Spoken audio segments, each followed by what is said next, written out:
Okay, before we begin any project that involves electronics, you definitely want to remove the negative terminal from the battery.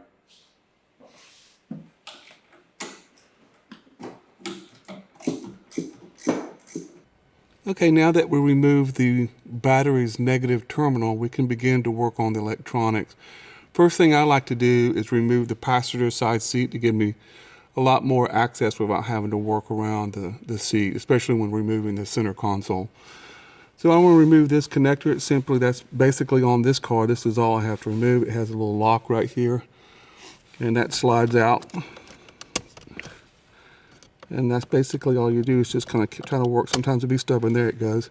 And then just remove the connector as you see. The first thing we want to do is remove this trim around the console, as well as remove the AC unit, because it's going to be moved down here to the lower section. We also want to begin removing all these side panels.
At this point, I'm just removing all the connectors on the back of the unit.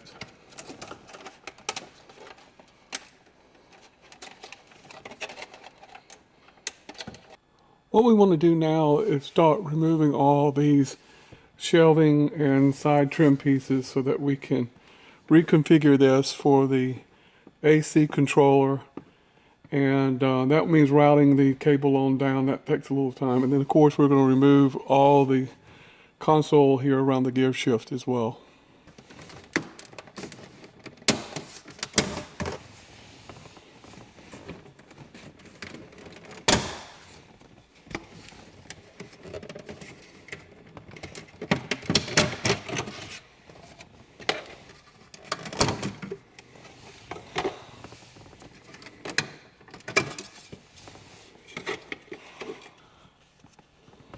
Okay, just a note on the AC controller cables.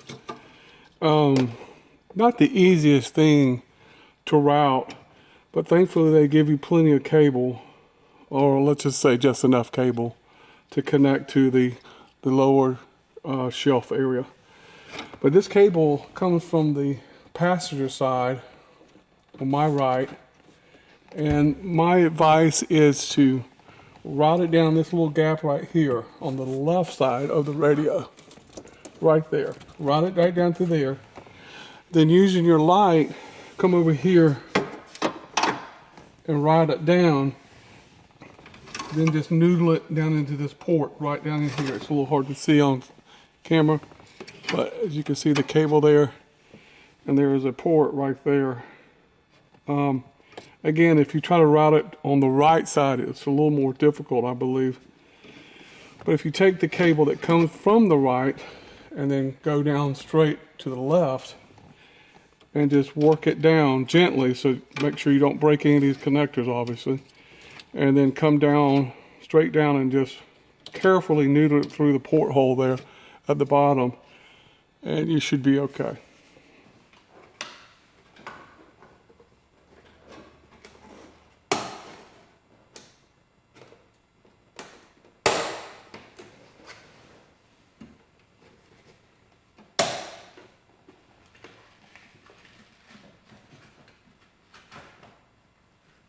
I just got the center console removed, as well as everything here in the center radio frame removed, and the cubbies, as well as the side trim.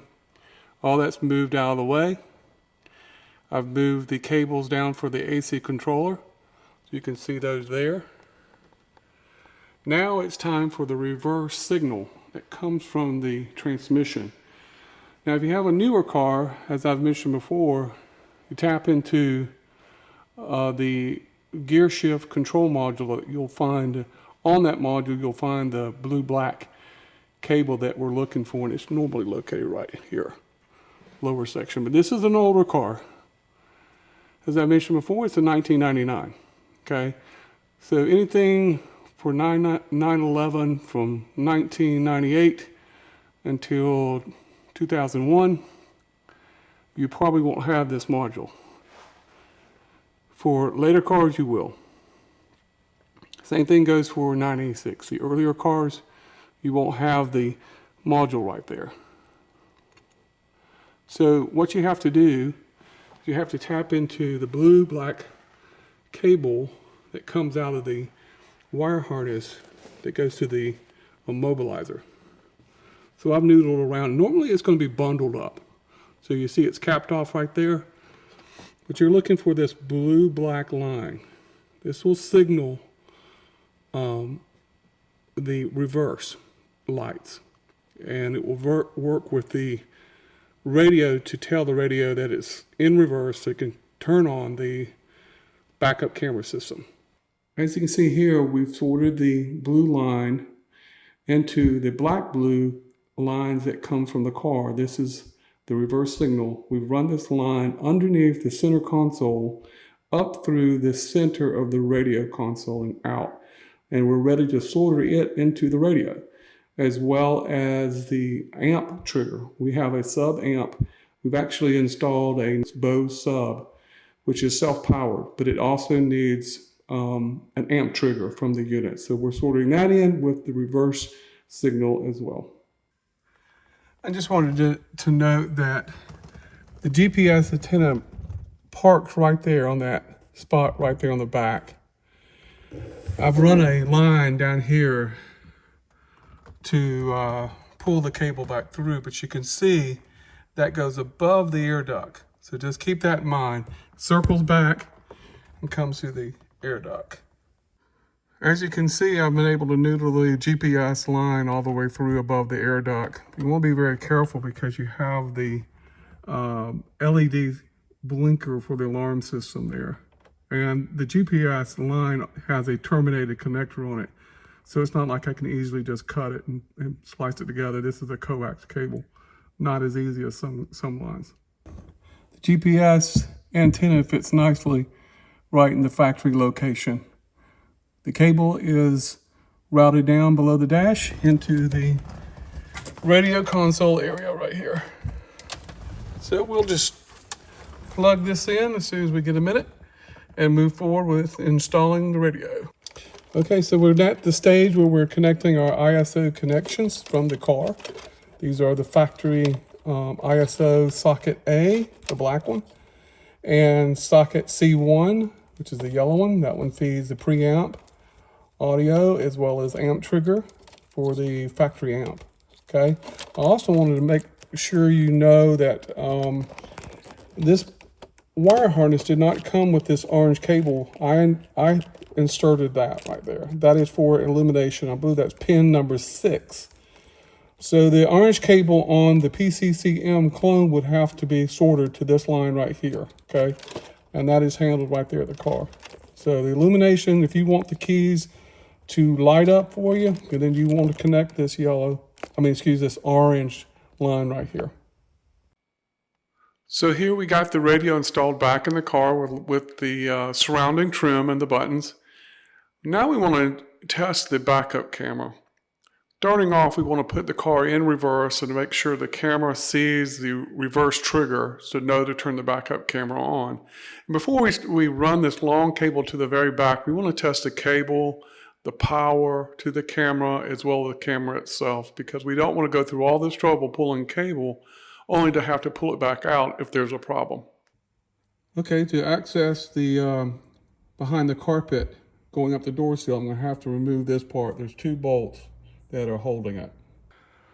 All right, just a little update here. I'm about to remove the bumper. My hope is I can noodle the line for the backup camera right through here. There's a wire harness right back there, and I'm hoping to be able to get through the grommet to get back to the door seal. Okay, with the bumper removed, now we just need to remove the connector for the tag lights.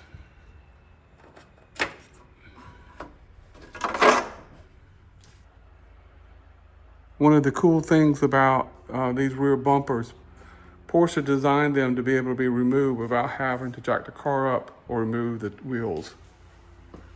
It comes off pretty straightforward once you remove all 20 fasteners. I measured the midpoint between the 2 tag lights, as you can see by the black dot, and I'm going to drill a hole just a little larger than the bolt on the camera. Okay, so I got the hole drilled, and basically the camera has a bolt and it mounts like that. And then come behind it on the other side with the nut and washer. So there you go. As you can see, I have a long drill bit pointed to the grommet that holds the wire harness, which thankfully the wire harness is low, so I went as high as I could get it to make a little port to feed the camera cable through. My hope is that I can put a bore scope through there, and with the light on the end of it, try to find the other side near the door or near the rear speaker. As you can see here, I've bored a hole was far away from that main power cable that goes to the engine control, the ECU and back to the engine. You just don't want to get anywhere near that. I bored a hole way up there high on the grommet. As you can see, I have the hanger, basically just a coated hanger going through there. It's just straight as can be. And I'm coming out back of the car. I've taken all the side panels off to make it easy to route the camera cable. And as you can see there, the hanger is coming out from the very back corner. You can reach with the panels removed. You can reach your hand down in there. This is the inside section of the grommet for the main engine control cable. And you can see the grommet, I'm way above. You can see the hanger coming out really high on the grommet there. Just be careful when you do that. I mean, basically you're on your own. Just make sure when you bore a hole, it's as high as you can get it. But you see right there, I've basically just coming out right there. And we'll tie the camera to the end of the hanger and pull it through, and hopefully it won't get snagged. So basically I've ran the cable around the passenger footwell, down through the seal, under this carpet. And here we are so far. Basically I run it under the carpet to the very back of the car where the hanger is. Again, you'll really need to remove all these panels so you can see what you're doing. Here we are at the back of the car. Finally got it pulled back through, as you can see, with the hanger. Wasn't the easiest thing to do. Honestly, I think hooking up the radiator was easier, but having to route this cable has been such a chore. So basically what I'm going to do is try to go through that port and come out the back here and be done with this deal. All right, folks, let me just share some final thoughts on the PCCM clone. Everything has been buttoned up, as I said before, and everything seems to be working normally. The only thing I've seen so far that may be a negative is that it takes a little longer than normal to boot up. So you're sitting there waiting in your car. Normally, I get in my car, I start it, and I buckle up, and I pull out. But this thing takes more than 30 seconds to a minute, so you're sitting there waiting so that you can use your backup camera. The backup camera system works fine. I've tested all the radio. Let's turn on Apple CarPlay. linking to my phone. So I hope you've learned a little bit so far. Thank you so much for watching. Y'all take care.